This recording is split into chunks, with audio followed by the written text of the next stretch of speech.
तो अगला प्रश्न है कि हमने कई संतों से सुना है कि अपने ब्रह्मचर्य को बचाकर रखना चाहिए, जिनमें ब्रह्मचर्य का क्या महत्व। बहुत अच्छा प्रश्न है।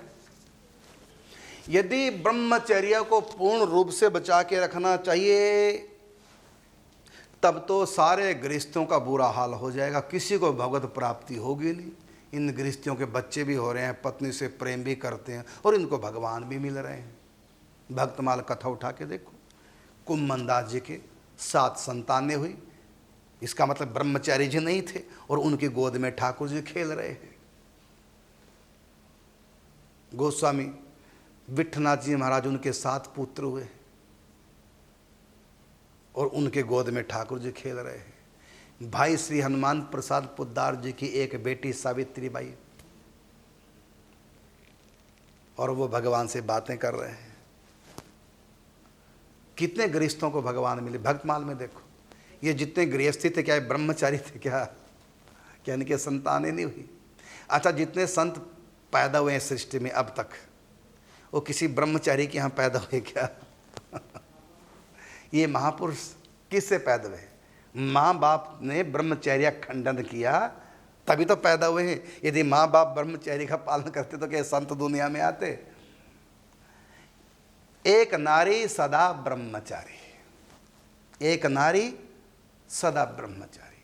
अपनी पत्नी पत्नी है, बाकी दुनिया की हर स्त्री हमारे लिए माँ बहन बेटी के समान है। तो गृहस्थ भी ब्रह्मचारी है।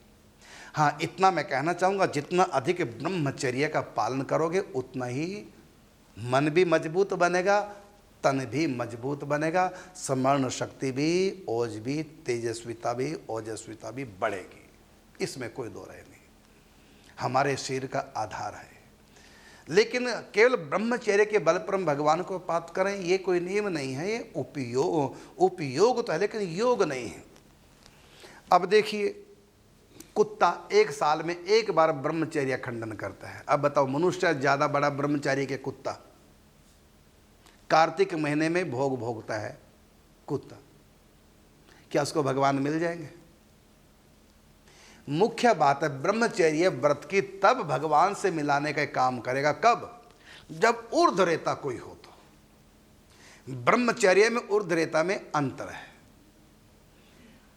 वीर्य को ऊर्ध्वरेता हुए बिना कोई अपने शरीर में धारण नहीं कर सकता। इसको तो बहना है, चाहे इच्छा से बहे चाहे बिना इच्छा के बहे, चाहे प्रयास से ये जाए। वीर्य हमारे शरीर से अलग, चाहे प्रयास से, इसको तो जाना है। इसका उपयोग होगा एक अलग से क्रिया है कि ब्रह्मचर्य पालन करें, साथ में एक योग साधना करें। ऊर्ध्वरेता जब तक हम नहीं बनेंगे तब तक ब्रह्मचर्य हमारे साधना में आगे हमको बढ़ाने वाला नहीं। हाँ, शरीर तंदुरुस्त रहेगा, ये तो है बात, लेकिन भगवान से मिलाने वाला तब बनता है जब हम ऊर्ध्वरेता बने। ये कैसे बनेंगे? इसके लिए स्पेशल योग है। पहले सिद्धासन करो और उस समय कई प्रकार के प्राणायाम हैं, उसमें कुंभक का समय अधिक से अधिक बढ़ाओ पे धारणा शक्ति के द्वारा अपने वीर्य को ऊपर चढ़ाना होता है। ये भी एक योगिक क्रिया है।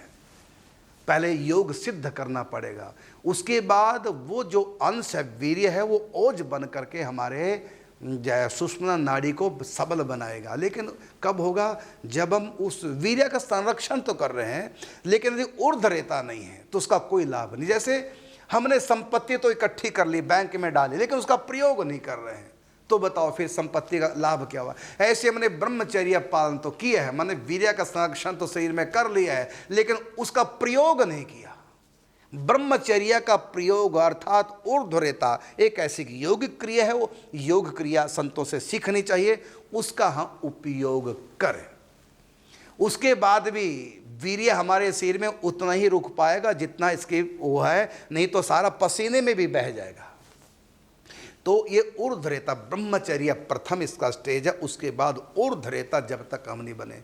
लेकिन कलयुग में बड़ा कठिन काम है। कारण क्या है? क्योंकि जो खान पान है वो वीर्य का संरक्षण हमारे अंदर होने नहीं देगा। उसमें हमको सात्विक आहार करना, अल्पाहार करना, रात्रि को बिल्कुल भोजन त्याग देना, कुछ नियम है प्राणायाम करना, सिद्धासन करना, ये बहुत सी ऐसी क्रिया हैं, उनके बिना हम ऊर्ध्वरेता नहीं बन सकते। हाँ, बाकी ये है कि जो जन साधारण के लिए इस कलयुग में है, हम उतनी ऊंची उड़ार की बात न करें जो हम उड़ ही ना पाएँ। हम इतना ही कर लें, एक नारी सदा ब्रह्मचारी, बस यही आपके जीवन में क्रिया भगवान से मिलाने वाली। आज के बाद संकल्प कर लो, हाथ में जल लेकर के, स्त्री के रूप में दुनिया में कोई है तो हमारी पत्नी है, इसके सिवा सारी स्त्री हमारी माँ, बहन, बेटी के समान हमारे लिए हैं। तो तुम ब्रह्मचारी हो। अगर अपनी पत्नी से भी तुम परहेज करना चाहोगे तो कोई लाभ नहीं ब्रह्मचर्य का होगा। क्यों नहीं लाभ होगा? क्योंकि उसके आगे की जो वह है, उस वीर्य को अपने भीतर से किस प्रकार से प्रयोग करना, वो तो विधिया ही नहीं है।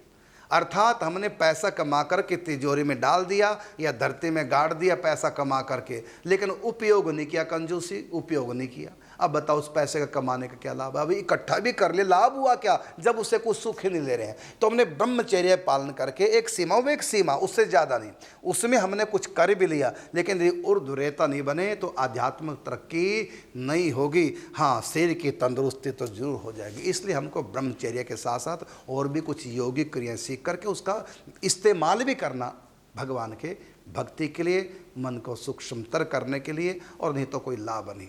हाँ, इतना तो मैं कहना चाहूँगा कि बस जितना हो सके अपने जीवन में, जैसे हम लोग सन्यासी हैं, संत हैं, हमारे लिए तो दुनिया की हर स्त्री माँ, बहन, बेटी के समान है। और जो गृहस्थ है, बस पत्नी उनकी पत्नी है। यदि आपको संयम भी करना है तो उतना कीजिए जितना दोनों की सलाह हो। यदि दोनों की सलाह नहीं, केवल आपकी अकेले की सलाह है, तो आपको भगवतन शरीर तो क्या तंदुरुस्त होगा, उल्टा आप बीमार पड़ जाएंगे। कैसे बीमार पड़ेंगे? ट्यूनिंग परस्पर नहीं हुई। पत्नी की इच्छा है और आप संयमी बनना चाह रहे हैं, ऐसी स्थिति में पत्नी मानसिक रोगी हो जाएगी, बीमार पड़ेगी, कलेश भी हो सकते हैं, लड़ाई झगड़ा होंगे, स्वभाव में विकृति होगी, वो आपसे उल्टा आचरण करने लग जाएगी, और यहाँ तक कि पथ भ्रष्ट भी हो सकती है, चरित्रहीन भी हो सकती है। बताओ, ऐसे ब्रह्मचर्य पालन करने से आपने क्या किया? अपनी पत्नी का बेड़ा गर्क किया, और उसका बेड़ा गर्क होने से आप भी परेशान हो गए, कलेश हुआ घर में, चरित्रहीना वो हो गई, इमोशनली टॉर्चर आपको करती है, तो क्या आप भजन करेंगे? इससे अच्छा तो यह है कि प्रेम से पति पत्नी दोनों की सुलह शांति में हो, जो भी हो, अकेले मनमानी रीति से नहीं, तो नहीं तो घर नरक बन जाएगा। और फिर ब्रह्मचर्य पत्नी के साथ प्रेम करे, कोई पाप थोड़ी है। यदि ब्रह्मचर्य खंडित करना, पत्नी से प्रेम करना यदि पाप है, तो फिर शादी करना पाप होना चाहिए ना। हमारे 16 संस्कार में एक विवाह संस्कार है, इसलिए आप कर सकते हैं, विवाह कीजिए। आपके माता पिता ने अपना ब्रह्मचर्य खंडित किया, तभी तो तुम पैदा हो गए हो, तभी तो संत भी पैदा हुए इनके यहाँ। कोई बुरा नहीं है, बुरा तो है जब हम पर स्त्रीगामी बनते हैं, तब ये बुरा है। जिस धन को हम लोग माया कहते हैं, इसी धन ने आश्रम बनाया है, इसी धन ने हॉस्पिटल बनाया है, इसी धन ने 108 कुटिया बनाई, यही धन संतों की सेवा करेगा। कर्ण ने इसी धन का दान करके भगवान श्री कृष्ण की मरते समय प्राप्ति कर ली। राजा बलि ने इसी धन का दान करके भगवान को अपने बस में कर लिया। जो धन हमको भगवान से दूर ले जाता है, यही धन हमको भगवान के पास भी पहुंचा देता है। धन वही है। इसी प्रकार जो ब्रह्मचर्य पालन करने से हमारा शरीर तंदुरुस्त बनेगा, उसी ब्रह्मचर्य पालन करने से हमारा शरीर रोगी भी हो सकता है। कैसे? घर में कलेश। इसलिए यदि किसी बात की आपने महिमा सुन ली है तो सुन तो लो महिमा, लेकिन अंधे मत बनो। आप परिस्थितियों को देखो, उसके बाद ही आप निर्णय में पहुंचो। क्योंकि जिसने भी ये प्रश्न किया, इसका मतलब वो ब्रह्मचर्य का पालन करना चाहता होगा, तो अच्छी बात है। यदि आप गृहस्थ नहीं है, आप पूर्ण ब्रह्मचर्य का पालन कर सकते हैं और उसमें कुछ यौगिक क्रियाएं भी सीख सकते हैं। और सबसे पहले तो ब्रह्मचर्य का पालन करने के लिए सिद्धासन लगाना सीखिए। सिद्धासन लगाएंगे तभी आप अपनी इंद्रियों पे कंट्रोल कर पाएंगे। और शिष्ण इंद्रिय को कंट्रोल करने से पहले हमको रसन इंद्रिय कंट्रोल करनी पड़ेगी।